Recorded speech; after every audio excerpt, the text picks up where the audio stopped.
Hey everybody, Joseph Rothschild here, aka Mono Bluetron, back again with another episode of 10-Minute Testing. Now, I've always considered myself a bit of a Devlinite, and that is a follower of the Church of our Lord and Savior Duke Devlin, for those of you not in the know. So when I saw that one of his most powerful cards, ORGOTH the Relentless, was spoiled, I knew that I just had to play with it. I jumped onto YouTube to see in what ways people were already storming the meta with this unbeatable, indestructible card, only to find out that no one had released a list aimed at dimensioning the dice. So don't worry, today I will sate your most devilish desires with ORGOTH the Relentless Turbo. So here's the list, and don't worry, it's okay to be intimidated. As always, I'll give you a little bit of background about the archetype, a little bit of a discussion about what I hope the deck can do, and as always, the card by card. Sorry. So firstly, for those of you that don't know, ORGOTH the Relentless is Duke Devlin's ace, I guess? Duke Devlin is the worst of all of Yugi's friends. He's a companion somehow even more useless than Rebecca.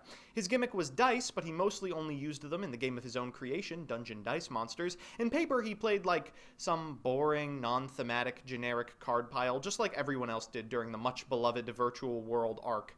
Still, as a fan-favorite character, he's inevitably going to have to appear in Duel Links, and to do so, he needs a signature card, one that's not broken in the significantly less powerful Duel Links metagame environment. A few lazy lines of text later, and the Dungeon Dice Monster was given new life in the card game proper. ORGOTH the Relentless was born. He's a suit of armor just as clunky as he looks. This bad boy is a 7-star monster with a whopping 2,500 attack and 2,450 defense, who lets you once per turn roll 3 dice. He gains 100 attack times the total number of dice hit. Then, if you hit dubs, you can activate effects based on the double hit. For 1 or 2, it can't be destroyed by battle or card effects until your next turn. For 3 or 4, you get to draw 2 cards, and for 5 or 6, you can attack directly. If you roll trips, you get them all. But how do we capitalize on this incredibly OP effect? Well, there's almost no way to tutor ORGOTH, since he's a level 7 Earth Warrior, but there's one incredibly cute way we can consistently find him: Transmodify and Downbeat. Now, these let you tag from a higher or lower level monster into one that is 1 star different, but has the same type and attribute. And what should have the same type and attribute, but 2 specific Ultra Athletes, you a Playmaker and you a Rival Rebounder. Because of this, we're playing a whole host of ways to enable that engine, MX Saber Invoker, Summoner Monk, etc. Then afterwards, we can just tag into the correct level and transform into ORGOTH. From there, we're just going to roll perfect over and over again, and then beat our opponents down with our essentially vanilla 2,500 attack point monster. I foresee absolutely 0 problems with this strategy. So with that, let's get into the card by card. First, we've got 3 of the big man himself, ORGOTH the Relentless. After that is the UA Suite, 1 UA Playmaker for Downbeat, 1 UA Rival Rebounder for Transmodify, and 3 UA Midfielder. Next are 3 Summoner Monks to find Midfielder, and 3 Galaxy Worm to make MX Saber Invoker. For spells, we've got 3 copies of Downbeat, 3 copies of Transmodify, 2 Foolish Burial Goods to send Penalty Box, 3 UA Signing Deal to snag whomst ever we need, 3 Terraforming to find our 3 UA Stadium, 3 Left Arm Offering, 1 Regeki, and 1 Dark Hole. For traps, we've got 3 of that 6. Okay, it looks bad since you want to be rolling 3s and 4s, but it also facilitates doubles, and as Stephen Hawking once said, a bad effect is better than no effect. And 1 Penalty Box. In the extra deck, we've got the Utopia Boys, Tornado Dragon, Baguska, Castel, Abyss Dweller, Nightmare Shark, Grampulse, MX Saber Invoker to find our midfielder, Dante, Borrelode, Saruya, Decode Talker, Akashic Magician, and Proxy Dragon. So with that, let's jump into the games. So, in classic 10-minute testing fashion, our first match is up against red-headed stepchild of the format, Magical Musketeer. You can see that we've opened quite well, but unfortunately they are going first, and boy does this deck interact. Let's see if they can possibly prevent ORGOTH from making it onto the field. After all, he is relentless. They'll go ahead and activate 1 Day of Peace in a Starfire column so they can get Caspar, and there's Ties of the Brethren. Here comes Doc and Shooter the Kid. They will activate Caspar to get, Devil Deal, which they'll activate in the Shooter the Kid column, a Pot of Desires in the Doc column, and they've ended with a Desperado, a Dead Man's Burst, and a Cross Domination in hand. So we'll start with the Galaxy Worm, get another one, and go into MX Saber Invoker. That's going to prompt the Cross Domination out of their hand. They'll go ahead and activate Caspar's effect as well. We can still play through this. We're going to activate Signing Deal to get Playmaker. We got to get a little baity here. We'll activate Stadium, and here comes the Dead Man's Burst, freeing the way for our Downbeat to get us ORGOTH! And then there's Desperado. We even rolled dubs.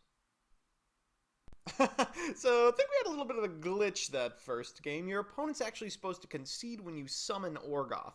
Let's hope that works properly for game 2. Our opponent is playing Tribute Brandish, a deck that's received a lot of hype, but can it possibly stand up to a tier 1 meta threat like ORGOTH the Relentless? Let's find out. You can see that we're going first, and we have a pretty good hand. It makes Orgoth, if nothing else. We're going to start by activating this UA Stadium, then normal summoning midfielder, getting a playmaker to our hand. Afterwards, we're going to tag out into the rival rebounder already in our hand, then use Transmodify to turn him into an Orgoth. We don't roll dubs, as always, and then we'll pass it back. Our opponent's going to start by activating Dragon Shrine, setting a Diabolos to grave, then getting the Brandish field spell. They'll upstart into a Storming Mirror Force, then use the field spell to destroy their set card, and ooh, a multi-roll on top. That's something. They'll go ahead and afterburner our entire board, then activate multi-roll, destroying their field spell so they can get a Ray from deck, then attack us for 15, and tribute her for the Link monster. That triggers the Diabolos in Graveyard, so they'll do 3,000 points of damage along with an additional 2,000 from the Link monster. Then in main phase 2, they will tag out once again after placing a card from our hand on the bottom of our deck. Things aren't looking great, but we do have a playmaker in hand, so that's something at least. We do know that they have an afterburner set, and I think they're just toying with us a little bit here by even allowing us to attack. Thanks. I do want to thank them for that. We pass back, and anything kills us. We know they have the startup engage in their hand, so there's no reason to even play it out, but I figure I'll humor them. They humored me by sitting in a game that Orgoth the Relentless appeared in, so I might as well return the favor. Christ. Alright, it's time for game 3, and you know what that means. Best of 3 versus meta. This time against Mech Knight Invoked, a deck that I don't think we can possibly beat in a million years. We have a way to make Orgoth, but that's about it. We'll start by activating a copy of Foolish Burial Goods so we can get a penalty box in Graveyard, then banish it for a signing deal, which we'll use to get midfielder from deck, tag out into Playmaker, and then activate Downbeat to make Orgoth. Now here's a fun fact. Orgoth can be Ghost Ogred. Our opponent's going to respond by setting 2 cards, not particularly threatening, but what are we going to threaten them with? We just lost the only good card in our deck. We have a midfielder we can beat down with, but it seems unlikely. They're going to set a 3rd card. We draw into an Orgoth and pass it back. They're going to set a 4th card, and then we're going to draw into a Terraforming. So, okay, maybe we have a play. We'll start by activating a UA Stadium, then using midfielder to get a copy of Rival Rebounder to our hand. We'll then transmodify into an Orgoth and try the whole thing over again. We do get in for 3,900, and we might actually win this. I'm feeling pretty good, to be honest. And then our opponent summons Jack Knight Purple. So things are looking immediately bad again. They draw into an Azure Sky off of a Desires, and then they're going to mind control this Kumongous back to their side of the field, which they will use to deal 2,000 points of damage to us and go into Underclock Taker, enabling another Mech Knight Cobalt and a Mech Knight Red. So once again, things are looking terrible. We do have a Regeki, so maybe they'll just run out of threats. They're going to effect Veiler our copy of Summoner Monk. That frees up that Regeki in our hand. We will fire it off and get in for 800. Things are looking okay. We still could technically do this if they draw absolutely nothing and they forget that their Jack Knight doesn't come back. Unfortunately, that's impossible on YGO Pro. They'll go into the main phase 2 link and then Monster Reborn their Crimson, use Lavender Dusk's effect to add another Cobalt to their hand, and I don't think there's any possible way we win this one. We'll use UA midfielder and get Ash Blossomed. Okay, one more and we can go to bed. Our opponent has opened pretty well and they're on the play for game 2, so do with that information what you will. They'll start by activating a Magical Meltdown, getting an A-lister, using its effect to get an Invocation to their hand, then activating it, making Mechba. They know they only have to deal with 1 card in our entire deck. They don't even feel confident enough to return the A-lister to hand. We force the activation with Dark Hole. Things are looking okay, then we'll activate Left Arm Offering and... So we're back with the deck. You know, it makes Orgoth. I mean, there's not a lot to say about it except it makes Orgoth.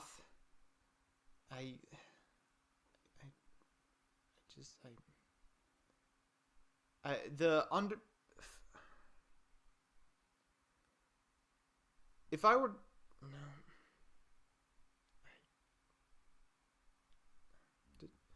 Just forget it. So that's that. I hope you enjoyed my video.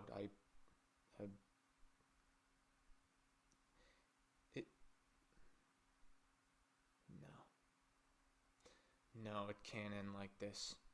No, remember what Orgoth would say. In the face of adversity, he wouldn't sign off and end the video here. He would endure. He would overcome. He is relentless! I'm gonna make this work, damn it. Our opponent's playing Chaos Max Turbo. It doesn't matter at this point. We've opened our first hand of the night that doesn't make Orgoth, but here's Orgoth himself. Perhaps this is a message? potentially from Orgoth.